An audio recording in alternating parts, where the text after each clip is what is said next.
नमस्कार, आप सभी का पुनः स्वागत। कहते हैं कि माँ के 9 स्वरूपों की पूजा अर्चना आपके जीवन से समस्त दुख, दारिद्र्य, राग, द्वेष को दूर करती है। लेकिन कौन से हैं वो खास उपाय जिससे आप माँ के इस स्वरूप की अनुकंपा प्राप्त कर सकते हैं? यही जानने के लिए चलते हैं पंडित वैभवनाथ शर्मा जी के पास। नमस्कार, मैं हूं वैभवनाथ शर्मा और आप देख रहे हैं धर्मचक्र। आज हम जानेंगे 11 ऐसे आसान उपाय जो आपको दिलाएंगे मां नवदुर्गा की कृपा। इन उपायों से सभी मुरादों को आप पूरा कर सकते हैं। मां आपकी सभी मुरादें पूरा करेंगी। साथ ही साथ हम जानेंगे कि देवी के अलग अलग स्वरूप की साधना से मिलने वाले शुभ फल क्या क्या हैं, उनके बारे में आज हम जानकारी करेंगे। आपने वो भजन तो जरूर सुना होगा कि माँ मुरादें पूरी कर दे, हलवा बांटूंगी। तो अब आपके हलवा बांटने के दिन भी आ गए हैं, आप तैयारी कर लीजिए। जी हाँ, अगर आप नवरात्रि के शुभ दिनों में अपनी मनोकामनाओं को पूर्ण करना चाहते हैं तो माँ को आप इन बातों से प्रसन्न कर सकते हैं। ये जो 11 बातें मैं आपको बताने जा रहा हूँ, ये बहुत आवश्यक है। बहुत ध्यान से सुनिए और इन्हें लिख करके कहीं रख लीजिए। यही नहीं, यदि आपकी कोई विशेष मुराद है तो उसके लिए जो मैं आपको बता रहा हूँ विधि अनुसार, उस विधि के अनुसार यदि आप देवी की पूजा आराधना करते हैं तो आपको फायदा मिलेगा। तो सबसे पहले जानकारी करते हैं 11 आवश्यक बातें, 11 आसान से उपाय। सबसे पहला उपाय कि नवरात्र में दुर्गा सप्तशती का पाठ स्वयं करना चाहिए या किसी योग्य आचार्य से करवा लेना चाहिए। दूसरी बात, पूजन में जब भी आप देवी का पूजन करते हैं तो लाल रंग के आसन का प्रयोग आपको करना है। इस बात का ध्यान आप जरूर रखिए। तीसरी बात, पूजन के पश्चात आसन के नीचे जल छिड़क करके आसन को प्रणाम करके ही आपको उठना चाहिए। और जब आप जल छिड़कते हैं तो आपको उच्चारित करना है ओम शक्राय नमः। इस तरीके से बोल करके उस जल को उठा के मस्तक से लगाइए और अपना आसन खुद से उठा करके रखिए। जो आपका आसन उठाएगा, आपकी साधना का, आपकी तपस्या का सारा तेज, सारा प्रताप, सारा पुण्य वो आदमी ले जाएगा। तो स्वयं अपनी साधना करिए। ओम शक्राय नमः करके आप आसन से उठ जाइए, वहाँ जल छिड़क करके, और अपना आसन खुद से उठा करके रखिए। चौथा जो बहुत आवश्यक उपाय है, पूजन के समय लाल रंग के वस्त्रों का ही प्रयोग करना चाहिए, जिसके कारण शरीर में ऊर्जा का संचरण, शुभ ऊर्जा का संचरण बना रहता है। पांचवा उपाय, माँ को भोग में शहद और दूध का भोग अर्पित करना बहुत आवश्यक होता है। आप चाहें तो कच्चे दूध में थोड़ा सा शहद मिला करके भोग अर्पित कर सकते हैं। छठा उपाय, अगर आप कोई भी साधन नहीं कर पा रहे, यानी अगर आप पाठ नहीं कर पा रहे हैं, आपके पास समय का अभाव है, आप टाइम नहीं दे पा रहे हैं, तो ऐसे में नवार्ण मंत्र का आप जाप करें तो आपको फायदा मिलेगा। देवी दुर्गा का नवार्ण मंत्र है ऐं ह्रीं क्लीं चामुंडाय विच्चय। इस मंत्र की कम से कम एक माला यानी 108 बार जाप अवश्य करना चाहिए नवरात्र के 9 दिनों में। अब सातवां उपाय, अष्टमी व नवमी को कन्याओं का विधिवत पूजन करना चाहिए। उनका श्रृंगार करें, उनका पूजन करें, उन्हें भोजन कराएं जैसा आपका सामर्थ्य है। उसके बाद उनको कुछ दान दक्षिणा, भेंट उपहार दे करके आप उनसे आशीर्वाद लें और फिर उन्हें खुशी खुशी से विदा करें। आठवां उपाय, नवरात्र के 9 दिनों में माता को संध्या काल में यानी शाम के समय में जब आप एक बार दोबारा पूजा आरती करने जाते हैं या घर के आसपास किसी मंदिर में जाते हैं शाम को मत्था टेकने, तो उस समय गुड़ का भोग जरूर लगाना चाहिए। 9वां उपाय बहुत ध्यान से सुनिए। नवमी के दिन घर में रखी जो भी पुस्तकें हैं, संगीत से जुड़े हुए जो यंत्र इत्यादि हैं, आपकी कलम इत्यादि जिससे आप काम करते हैं, इनकी पूजा करना अत्यंत शुभ माना जाता है।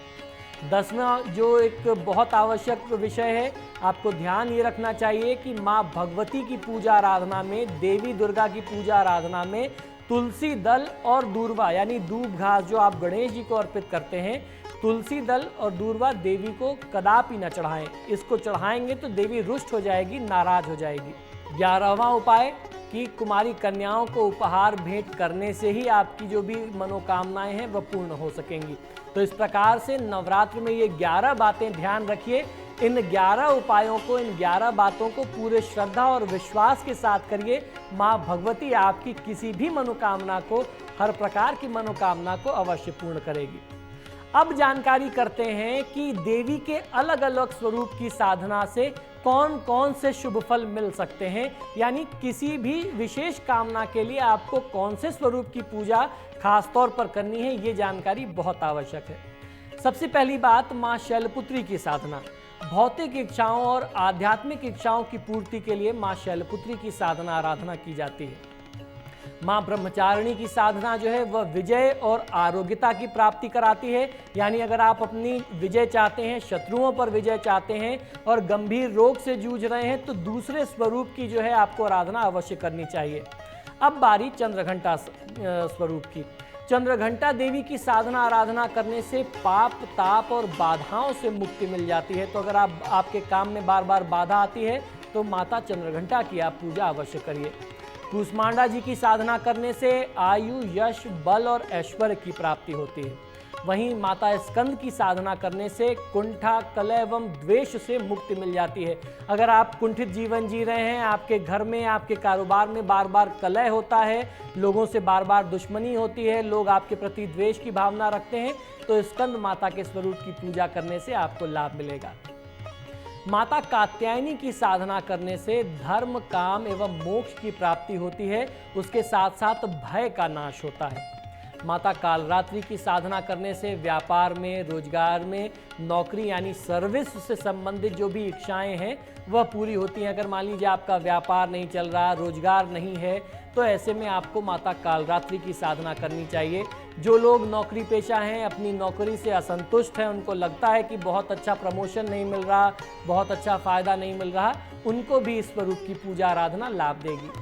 माता महागौरी की साधना करने से मनपसंद जीवन साथी मिलता है और शीघ्र विवाह के लिए इनकी साधना की जाती है। तो माता महागौरी की आप साधना करेंगे तो जीवन साथी भी आपके मन का मिलेगा और विवाह की जो बाधाएं हैं वो भी दूर हो जाएंगी। माता सिद्धिदात्री की साधना के बारे में जानते हैं। समस्त साधनाओं में सिद्धि प्राप्त करने के लिए और मनोरथ की सिद्धि के लिए माता सिद्धिदात्री की पूजा आराधना की जाती है। तो ये तो जानकारी थी कि कैसे आप अलग अलग स्वरूप की पूजा आराधना कर सकते हैं, किस प्रकार आप नवरात्रि का लाभ ले सकते हैं। नवरात्रि की चतुर्थी तिथि में यानी चौथे दिन होती है देवी कूष्मांडा की आराधना। ऐसी मान्यता है कि देवी कूष्मांडा की हंसी से ही इस ब्रह्मांड की उत्पत्ति हुई और अगर देवी कूष्मांडा खुश हो गई तो जीवन में कभी भी धन दौलत की कमी किसी साधक को नहीं हो सकती। माँ दुर्गा के चौथे स्वरूप का नाम है कूष्मांडा। अपनी मंद और हल्की मुस्कान से ब्रह्मांड को उत्पन्न करने के कारण ही इन्हें कूष्मांडा के नाम से जाना जाता है। माना जाता है कि जब संसार का अस्तित्व ही नहीं था, चारों ओर अंधकार ही अंधकार था, तब देवी कूष्मांडा स्वरूप ने ही अपनी मंद हंसी से संसार की रचना की थी। इससे पहले ब्रह्मांड का अस्तित्व ही नहीं था। सूर्य मंडल में माता निवास करती हैं। माँ कूष्मांडा देवी के कूष्मांडा रूप का निवास सूर्य मंडल के भीतर के लोक में होता है। सूर्य लोक में निवास कर सकने की क्षमता और शक्ति केवल जगदम्बा कूष्मांडा में ही है। कूष्मांडा देवी के शरीर की चमक भी सूर्य के समान ही है। कोई और देवी देवता इनके तेज और प्रभाव की बराबरी कर ही नहीं सकते।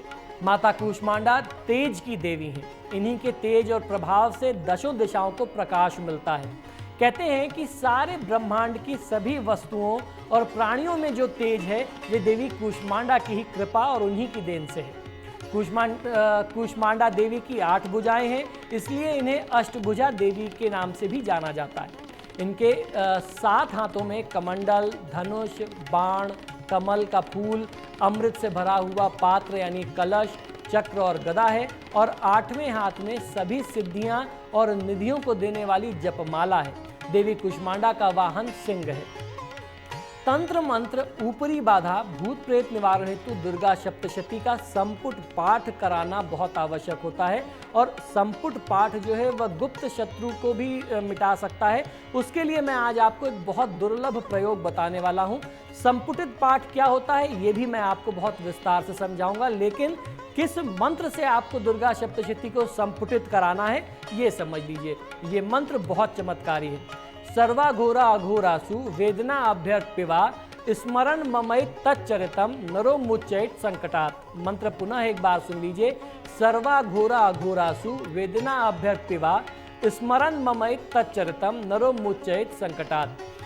किसी भी वैदिक अनुष्ठान में जब भी आप संपुटित पाठ के बारे में सुनते हैं, आपने कई बार सुना होगा, सुंदरकांड के बारे में भी कहते हैं कि संपुटित करना है या रुद्राभिषेक के बारे में भी कहते हैं। संपुटित का अर्थ होता है किसी एक विशेष कामना सिद्धि के लिए एक विशेष मंत्र को पूरे ग्रंथ में जिसका भी आप अनुष्ठान कर रहे हैं उसमें जितने मंत्र होते हैं उस मंत्र के पहले और बाद में इस मंत्र का विशेष प्रयोग करना। तो भूत प्रेत निवारण के लिए इस विशेष मंत्र से अगर आप संपुटित दुर्गा सप्तशती का प्रयोग करेंगे तो निश्चित ही बहुत अच्छा लाभ मिलेगा। अब हम जानते हैं कि वैदिक अनुष्ठानों में आरती कैसे करनी चाहिए। हम आप अक्सर ये गलती करते हैं। बहुत आवश्यक जानकारी दे रहा हूँ, बहुत ध्यान से सुनिए।